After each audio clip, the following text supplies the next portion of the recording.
All right, so this is our PowerPoint on total compensation systems. So this chart just describes the way they work. So on the left, you have your objectives, which is the first priority. And then in the middle, you can see you get into the strategies, which tells you how you're going to do everything. And then finally, you implement it into your business and evaluate the system as it's going. So setting objectives, this is the first step when you're developing a total compensation system. So when a company sets their objectives, they gain an idea of what they're trying to achieve as a company with their pay and their compensation system. Objectives need to come from pay-driven complications.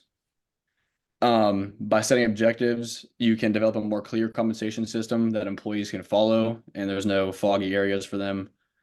And then it also allows a company to have a better system within the organization that they didn't have in the past.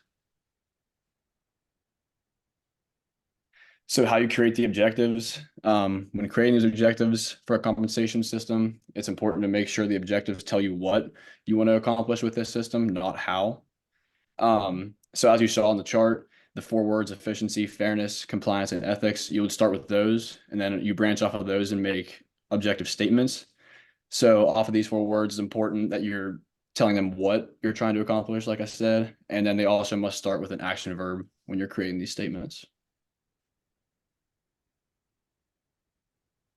Okay, the second step in the whole process is to develop the strategies that we will use to accomplish the objectives that we have set. So the objectives that Lee just discussed are what the organization wants to achieve, and now we will dive into how they will do so. So these are the specific strategies that they have, and there are four of these strategies, and the first one I will be talking about is internal alignment. So internal alignment has to deal with the pay structure of the organization. It is how they will compensate for all the different types of work done within the workplace. So they will have to start by asking which jobs are the most valuable for pay purposes to their organization, and then get an overview of the most important and least important, which will overall lead us to have our pay structure. So a pay structure is a hierarchical structure that shows which jobs fall into which level regarding compensation. So once they have developed this pay structure, they will need to outline it in three different ways. And these are the number of levels in the work, the pay differentials, and the criteria for the structure. So first, with the number of levels, we will see these as kind of a career ladder for the employees. So we will need to be able to portray the career advancement of our organization through this. The next is the pay differentials of the employees, and this can be seen based on how far the steps are apart on this kind of career ladder. And then lastly, the criteria for the structure. This has to deal with the information we use to determine how to figure out how many steps there will be and how far apart that these steps will be from one another. So these can be things such as the bundle of tasks workers are expected to complete, or the skills and competencies a worker has. If the organization is looking for a more job-based structure, they will go for a structure that has to deal with the pre-assigned tasks, and they will pay for what the workers actually do. Or if they go for a person-based structure, they will look at the specific skills or competencies, and the workers will be paid on what they can do. So the last thing that the organization will have to look at is how hierarchical versus egalitarian to make the structure. And for the purpose of this video, this pretty much just means how many levels there will be and how far apart the levels will be. So if there are more levels and larger differences between them, this will be hierarchical. And if there are fewer levels and smaller differences, this will be egalitarian.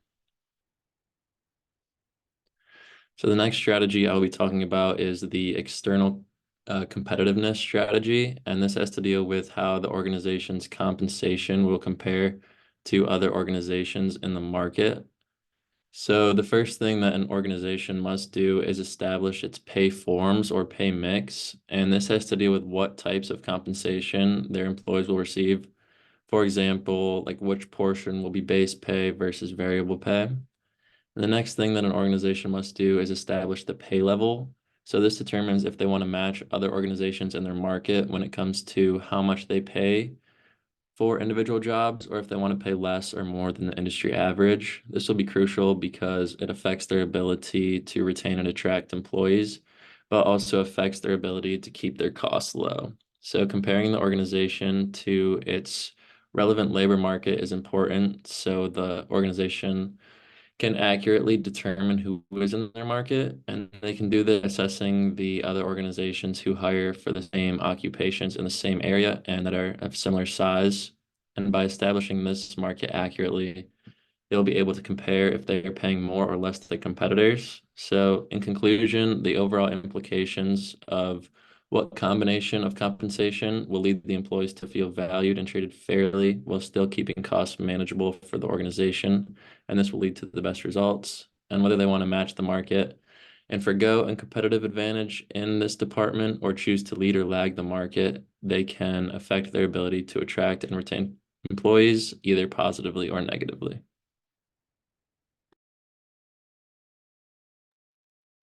Next is employee contribution strategy. There are two ways to reward employee contributions. The first one is seniority, which is automatic progression, and the other one is performance or pay for performance. This is where pay is based on how well an employee performs and how that performance positively affects an organization. Performance can be measured on team, organizational, or individual circumstances.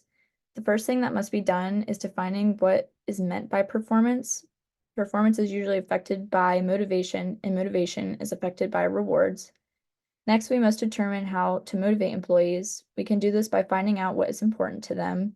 Process theories can help to determine these, and some of these theories would be expectancy theory, equity theory, and agency theory. Another way to look at it would be by looking at behavioral theories. These would include goal setting theory and reinforcement theory.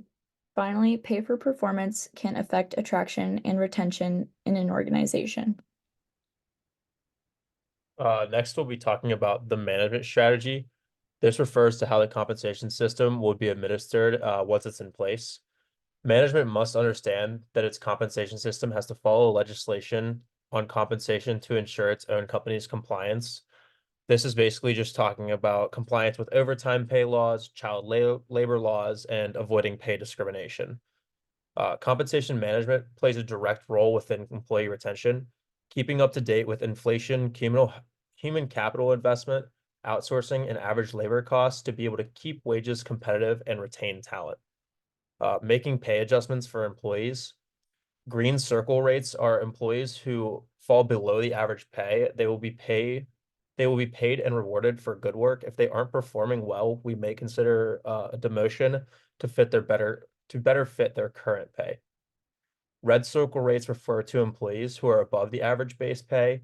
This will end either in reduced pay if the employee is not performing well, or freezed pay until a better market can accommodate for the pay, or a promotion if they are succeeding in the role.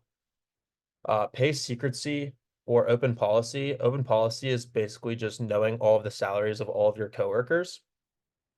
This can either enlighten employees of who they can perform like to earn such a pay, or create resentment because they feel that they are being underpaid. Companies would need to take a look at the current culture and decide which one would be better for them. And the final step is the implementation and evaluate the system. The goal of this step is to implement the plan and determine how successful it is in achieving its objectives.